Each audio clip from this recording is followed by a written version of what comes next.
Aici e satul nostru, cu el ne mândrim, e comună, muzeu.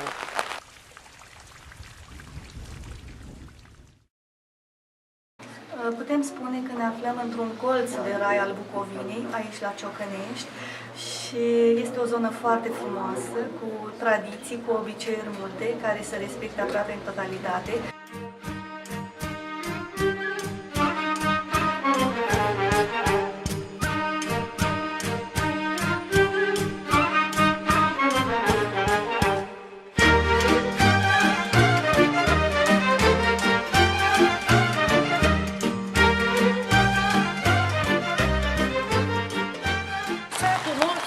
Nostru mi-e drag și ținem la el.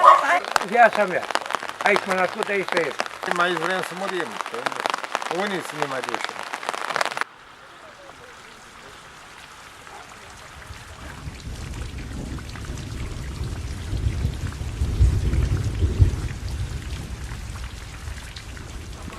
Comuna Ciocănești, prin tradiții, locuitorii sunt crescători de animale.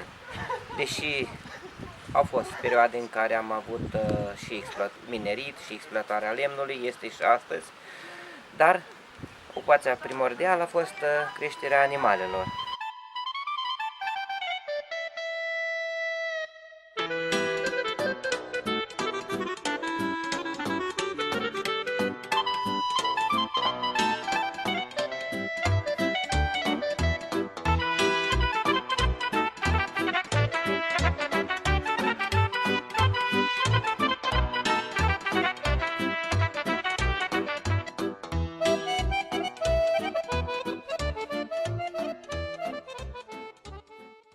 Bucovina ce reprezintă? De când moșul și strămoșul mei au fost paci la stele.